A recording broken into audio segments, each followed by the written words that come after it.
الرحمن الرحيم. الحمد لله رب العالمين، والصلاة والسلام على أشرف الأنبياء والمرسلين، أما بعد. باب أدب الشرب واستحباب التنفس ثلاثا خارج الإناء وكراهة التنفس في الإناء. كتاب رياض الصالحين يوصلو يولسم نمبر باب دي په باره د ادبونو د سکاک کې د سکولو په ادبونو کې او سنت عمل دی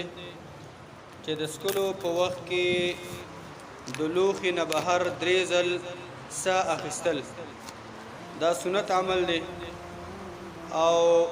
دا کار مکروه دی چې په لوښي کې د سکولو په وخت کې سړی ساه اخلي. د الله پیغمبر دا بد غنل او واستحباب اداره الاناء على الايمن او سنت عمل دی چې لوخه ګرځول په خي طرف باندې فالايمن بعد المبتدي او خي طرف به اغه چې د چانا د سکلو د نوبت شروع شي چا د جوبو ورکی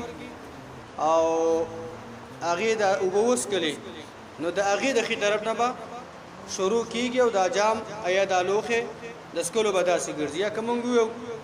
یو کس ته وبو ورکه دا جیک او ګلاس خپل کسرې دی یو ته وبو ورکړي اغه وبو وسکلی نو به دې بل ته ورکه دا اغه خي طرف ته ورکا دا سنت عمل دی. یا موږ تاسو دا وبا چوچاته لوخ د لاسونو وینځلو د فاره دا چې د چاره شروع وکړه نو دا اغه خي طرف باندې بغرځي دا سنت عمل دی. بدي باب كأول نمبر حديث عن أنس رضي الله عنه أن رسول الله صلى الله عليه وسلم كان يتنفس في الشراب ثلاثا متفق عليه. أنس رضي الله عنه روایت چې یقینا رسول الله صلى الله عليه وسلم وو چې غیبا پدریو ساګانو باندې وبس کلی یعنی کله چې به وبس کلی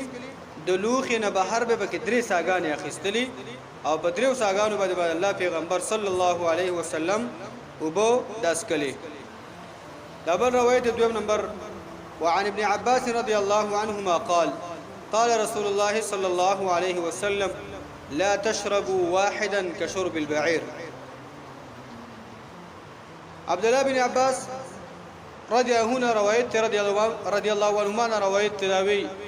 رسول الله صلى الله عليه وسلم فرمایلی دي لا تشربوا واحدا تاسو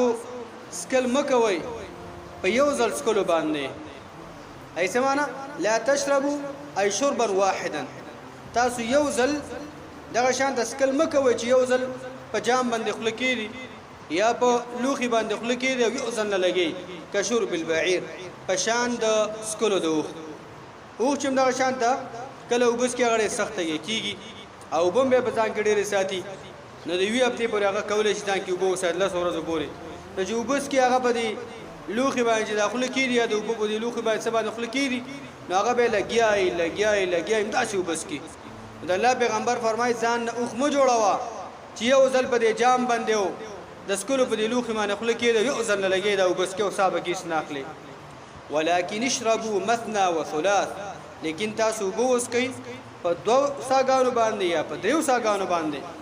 دې حدیث کې اتور غلي خو د دې مقابل کې کوم نور روایتونه دریو ساګانو دي هغه ډېر صحیح دي. وسموا اذا انتم شربتم او تاسو د الله نوم یاد کوي بسم الله وی کله تاسو بس کوي او به کله سکي بسم الله دا وی واحمدوا اذا انتم رفعتم او تاسو د الله حمد ادا کوي کله تاسو دغه شرط داده هغه سکول لوخه دا اوچت کوي یعنی وب چې کله ختم کوي او درو ساګانو باندې وبوس کوي به الحمدلله دا تاسو وي. دا بر روایت ابو قتاده هم فرمای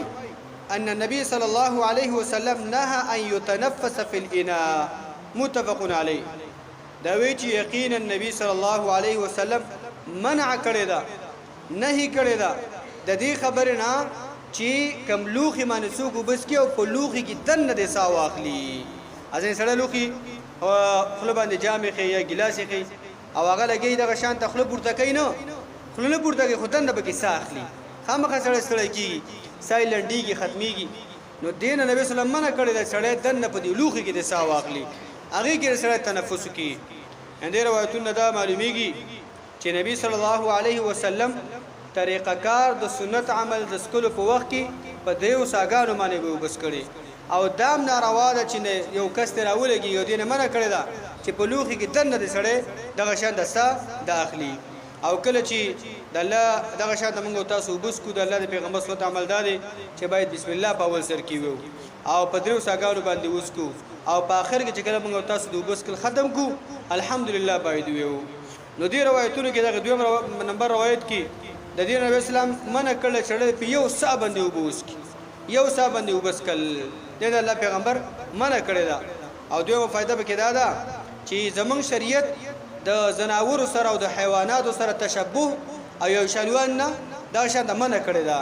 یو دا غینه دا چې د الله پیغمبر فرمایي د اوخ په شاده تاسو یو ځل په جام باندې یا په سمانه خپل موږ چې یو ځل نه لګي او خپل هغه وب پوره کې دې تم لو سوچ کوا تاسو لپاره ضرر دی اوخ د ځان نه مو جوړوا ستاو د اوخ اشرف المخلوقات ته او هغه زناور الله پیدا کړی غو شان د کار وکوا نور واتوي کې تاسو اوریدلی چې نبی الله پیغمبر منع کوي د سجدي په وخت تاسو افتراش الکلب د هغه سپي په شان ته څنګه تاسو پزمکه باندې مګ دی لاس دغه پنجه ولګوا خپل څنګه تکا دا اوچته کا نور روایتونو کې تاسو اوریدلی چې د الله پیغمبر فرمایي چې تاسو په مانځ کې د کارغه په شان د ټونګي تاسو مو وای یعنی ټول روایتونو دا معلومیږي چې په دې ټول روایتونو کې زموږ شریعت محمد رسول الله هغه تکریم د انسان ساتلې دی چې انسان الله هغه انسان الله ډېر کرامت ورکړي دی عزت ورکړي باید عزت کارونه وکړي باید بی عزتۍ کارونه او باید حیواناتو کارونه د زناورو کارونه په دې باندې انسان هغه حیثیت او شخصیت دا کمیږي انسان باید ته وګوري چې الله څومره یو خوندور او خیسته او مزناک پیدا کړی ما څومره خیسته شکل او صورت الله مالا کړی دی نو دا زموږ شریعت هم دا وی چې انسان دا باید دغه شان د عزت کارونه وکړي لکه څنګه چې الله عزتمن او خیسته او دغه شان د خپل پیدا کړی دی الله به خبر متاسمه کو توفیق راکړي وصلی الله